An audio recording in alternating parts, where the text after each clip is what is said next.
T20 series हारने के बाद आपने बल्कि हम सब ने ही देखा कि अच्छा कमबैक हुआ है। पहला मैच तो जीत गए हम। आज के मैच के लिए क्या जो प्लेइंग 11 है वो होनी चाहिए आपके ख्याल में, और आपकी नजर में किसी तब्दीली की जरूरत है? देखें, पाकिस्तान का ये मैच है ना, केप टाउन में हो रहा है। केप टाउन बड़ी खूबसूरत जगह है और केप टाउन की विकेट बड़ी तेज विकेट के तौर पर जानी जाती है। 1993 में इसी मैदान पर पाकिस्तान की फुल स्ट्रेंथ टीम जो थी वो 43 रन पर ऑल आउट हुई थी अगेंस्ट वेस्ट इंडीज। तो फास्ट बॉलर्स यहाँ डोमिनेट करते हैं। तो अब यकीनन पाकिस्तान के पास इतने अच्छे फास्ट बॉलर्स हैं, जिस तरह की बॉलिंग की है शाहीन शाह अफरीदी ने या नसीम शाह ने, लेकिन स्पिनर्स ने ज्यादा डोमिनेट किया। मैं समझता हूं कि मोहम्मद हसनैन को इन्हें आज के मैच में मौका देना चाहिए। वो एक्सप्रेस फास्ट बॉलर है, 150 किलोमीटर फी घंटे की रफ्तार से गेंद करते हैं, लेकिन इन और आउट होने की वजह से उनका कॉन्फिडेंस जो है वो खराब हो गया है। तो अब आज पाकिस्तान क्या तब्दीली करता है? कहते तो सियाने तो यही कहते हैं कि अनचेंज टीम के साथ जाना चाहिए। सलमान अली आगा ने अच्छी स्पिन बॉलिंग का मुजाहरा किया, फिर अबरार अहमद भी हैं। तो देखते हैं कि आज पाकिस्तान एक्स्ट्रा फास्ट बॉलर डालता है या नहीं, लेकिन पाकिस्तान डेफिनेटली पाकिस्तान का मोराल आता है। जिस अंदाज से 60 रन पर 4 आउट होने के बाद जो 141 रन की पार्टनरशिप हुई सलमान अली आगा और साइम अयूब के दरमियान, उसकी वजह से पाकिस्तान इस मैच में कामयाब। तो बॉलिंग की तो आपने बात की मिर्जा साहब, हमारे बैटर्स बाबर और रिजवान, क्या आपको लगता है इस बार चल पाएंगे? क्योंकि पिछले मैच में तो बिल्कुल फ्लॉप हो गए थे। देखिए, बाबर इस वक्त ओडीआई की आलमी रैंकिंग में नंबर 1 बैट्समैन है और गुज़िश्ता मैच में भी वो थोड़े ऐसा लग रहा है आउट ऑफ टच है। With the passage of time वो अपना टच रीगेन करेंगे, लेकिन असल मसला मोहम्मद रिजवान का है कि जिस तरीके से मोहम्मद रिजवान बोल्ड हुए और वो टीम में तो शामिल है। हसीबुल्ला जो विकेट कीपर है उनको उन्होंने रखा ही नहीं वनडे टीम में, और उनको टेस्ट टीम में रखा है हसीबुल्ला को। तो टेस्ट टीम में कहाँ जगह बनेगी रिजवान के होते हुए? Shan Masood as a captain आ जाएंगे। बैटिंग आपकी थोड़ी सी वल्नरेबल है। अब्दुल्ला शफीक कभी रन्स करते हैं, कभी नहीं रन्स करते। साइम अयूब एक 22 साल नौजवान जो अंडर 15 खेला, इंटर स्कूल खेला, कराची में उसने क्रिकेट खेली, कस्टम क्रिकेट एकेडमी में आया, फिर टूर पे गया। वो with the passage of time वो मिच्योर हो गया। माफ कीजिएगा, माफ कीजिएगा। अंडर 15, अंडर 17, अंडर 19 से वो आया है और जिस तरीके से वो बैटिंग कर रहा है, कुछ तो नाकदीन ये कह रहे थे इसको बाहर कर दो। शुरू में उसे फुटबॉल बनाया हुआ था।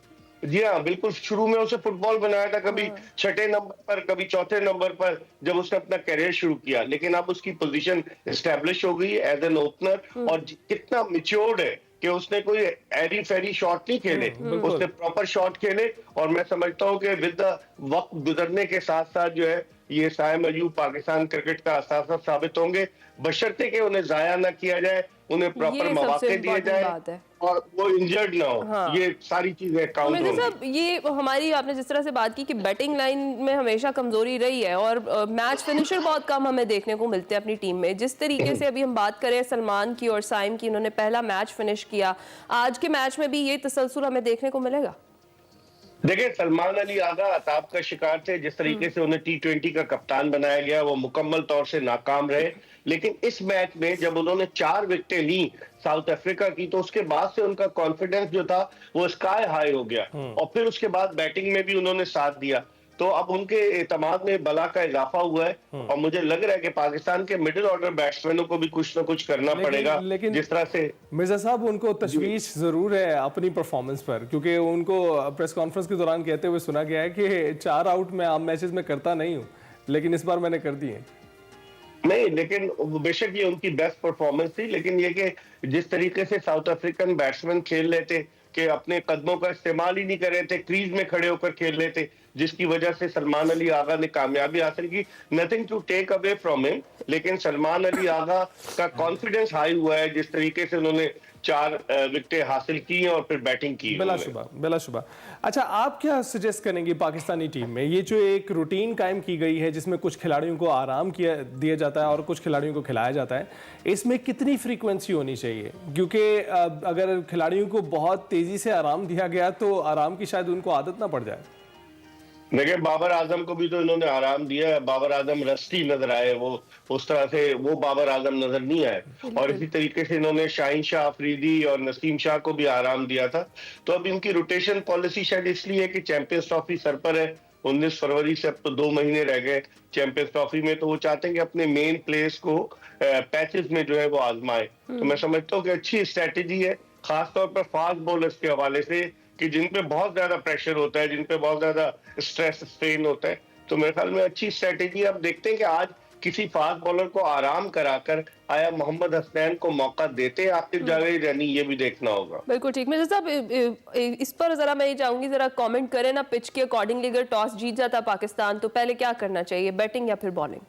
देखें, ये तो वहां जो आदमी मौजूद होगा ना वही देखकर बता सकेगा कि पिच कैसी है, लेकिन जो हमने पढ़ा है, जो हमने माजी में देखा है कि जो केप टाउन की विकेट है, ये केप टाउन जो बिल्कुल दुनिया के आखिरी किनारे पर वाक़ है। मैं गया हूँ यहाँ क्रिकेट कवरेज के लिए, और यहाँ टेबल माउंटेन है, वो ग्राउंड से नजर आती है कि बिल्कुल टेबल की तरह की वो का पहाड़ है। और फिर आगे चले जाएं तो केप टाउन में जो है अटलांटिक ओशन और इंडियन ओशन आपस में मिलते हैं। और जिस तरह कुरान शरीफ में जिक्र है कि दो जब समंदर मिलते हैं तो दोनों का पानी डिफरेंट होता है, एक का पानी नीले रंग का है, एक का पानी जो है वो ब्राउनिश टाइप का है। और फिर यहाँ से थोड़ी दूर जो है वो जजीरा है कि जहाँ नेल्सन मंडेला को कैद किया गया था, रॉबिन आइलैंड। तो मैं मतलब बड़ी खूबसूरत जगह है, लेकिन यहाँ की जो पिच है उसके बारे में ये कहा जाता है कि फास्ट बॉलर्स के लिए साजगार साबित होती। तो मुझे लगता है पाकिस्तान अपनी तेज बैटरी को देखते हुए पहले खुद बॉलिंग करेगा अगर टॉस जीतता है। It depends on the pitch कि वो जो लोग वहां देखेंगे वो क्या इसके बारे में सजेस्ट करते हैं। अच्छा मिर्जा साहब, ये जो रोटेशन पॉलिसी है इससे एक चीज तो फायदेमंद और सूदमंद रही है, और वो ये कि एक पूल तैयार हो गया है जिसमें अब हमें साइम अयूब भी नजर आ रहे हैं, हमें सलमान अली आगा भी नजर आने लग गए हैं। और इन खिलाड़ियों को जो कि पहले टीम में बाबर आजम, शाहीन शाह अफरीदी, नसीम शाह और मोहम्मद रिजवान के अलावा में कोई दिखाई नहीं दे रहा था, अब बहुत सारे खिलाड़ी दिखाई देने लगे हैं जिनको इस्तेमाल किया जा सकता है। लेकिन इसके साथ साथ आपको सिलेक्शन जो इस वक्त हो रही है, अब जो कोचेज हैं उन आप देखें उनकी आदम मौजूदगी में क्या असर पड़ता है। आकिब जावेद इस वक्त अबूरी कोच के फ़राइज़ अंजाम दे रहे हैं, लेकिन आपको लगता है कि ये रद्दोबदल जो इंतज़ामी सतह पर हो रहा है उससे भी कोई फ़र्क पड़ता है? देखिए, अब ये पूल तो पहले से इनका तैयार था लेकिन यूटिलाइज नहीं कर रहे थे ना। साइम अयूब 2-3 साल से खेल रहा है, इसी तरीके से सलमान अली आगा भी 2-3 साल से खेल रहा है, कोई नए नहीं है। नए कौन आए? उस्मान खान आए जो नाकाम हो गए, तैयब ताहिर आए जो नाकाम हो गए। तो पूल तो पाकिस्तान के पास है, पाकिस्तान चांसेस दे ना, जैसे बेशुमार खिलाड़ियों को हमने चांस दिया है, साहबजादा फरहान को चांस दिया है, उमैर बिन यूसुफ को हमने फुटबॉल बनाया हुआ, कभी चांस देते हैं कभी टीम से बाहर कर देते हैं। लड़के तो हैं पाकिस्तान के पास, लेकिन उनको कैसे यूटिलाइज किया जाएगा ये डिपेंड करता है टीम मैनेजमेंट पर और कप्तान पर कि वो किसको किस मौके पर खिलाते हैं। क्या वो बेहतर काम कर रहे हैं? जी, मैंने कहा इंतजामी सतह पर क्या वो बेहतर काम करते हुए आपको दिखाई दे रहे हैं? देखिए, इंतजामी सतह जो है, टीम मैनेजमेंट का अलग रोल है, खिलाड़ियों का अलग रोल है, पाकिस्तान क्रिकेट बोर्ड का अलग रोल है। मेरे ख्याल में अली को उधर ही भेज दे, पीसीबी में नजदीक ही है आपके ऑफिस के। सही है, सही है। सर जरा बड़े मार्के की भी बात कर लेते हैं। चैंपियंस ट्रॉफी का जिक्र हो रहा है हर जगह, हम तो थक गए हैं, हमारे कान जो है वो तरस गए हैं क्रिकेट चाय की इनके कि सुन ले अब कि जो शेड्यूल है वो जारी कर दिया गया है, बहुत कम वक्त रह गया है, तैयारियां हमने कर ली हैं जितनी हम कर रहे थे पाकिस्तान में। अब बताएं कि शेड्यूल कब तक आएगा और अंदर की क्या खबर है? देखिए ना, आपने कानों की बात की, लोगों की आंखें पत्थर की हो गई, इंतजार कर करके पथरा गई आंखें कि कब शेड्यूल अनाउंस होगा। कहते आज होगा, कल होगा, परसों होगा। अब तो आज 19 दिसंबर है, पूरे 2 महीने बाकी रह गए। लेकिन कहा जा रहा है कि कुछ मामलात पर बातचीत जारी है। कल पाकिस्तान क्रिकेट बोर्ड के बोर्ड ऑफ गवर्नर्स का इजलास इस्लामाबाद में हुआ, मोहसिन नकवी की जेर सदारत जो चेयरमैन है, और उन्होंने कहा कि पाकिस्तान अपनी शराइत पर चैंपियंस ट्रॉफी की मेजबानी करेगा। और उन्होंने कहा कि मैदान मुकम्मल हो चुके हैं, अब बातचीत जारी है। उन्होंने कहा बातचीत जारी है, इसका मतलब है कुछ ऐसे पॉइंट्स हैं कि जिन पर अभी कोई इत्तेफाक राय नहीं हुआ, वरना पहले खबरें आ रही थी कि पीर को अनाउंस होगा, मंगल को अनाउंस होगा। अब आज तो देखिए जुमेरात आ गई है, तो मुझे लग रहा है कि जल्दी अनाउंस होगा। लेकिन जितना डिले होता जाएगा उससे, अब आप देखें ना कि एक्रीडेशन भी शुरू होना है कवरेज के लिए, टिकटों की फरोख्त भी शुरू होनी है, और अगर दुबई में मैचेस होते हैं तो किस तरीके से वहां एडजस्टमेंट होगी।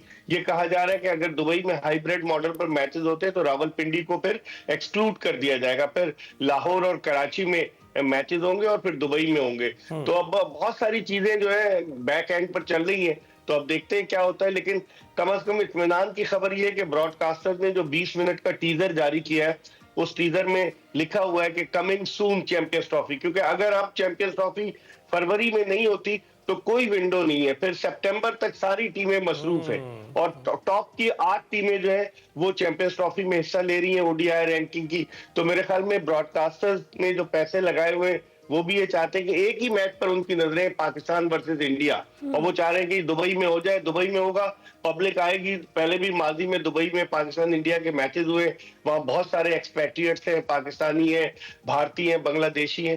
तो दुआ करें कि चैंपियंस ट्रॉफी हो जाए। 2018 का मुझे याद है एशिया कप भी जो है वो दुबई में हुआ था और भारत जीता था एशिया कप। पाकिस्तान की परफॉर्मेंस अच्छी नहीं रही थी, फाइनल में बांग्लादेश पहुंच गया था। तो अब देखते हैं कि इस दफा क्या होता है। तो मिर्जा साहब, आज के मैच के बारे में आप क्या कहेंगे? आज का मैच पाकिस्तान जीत सकता है?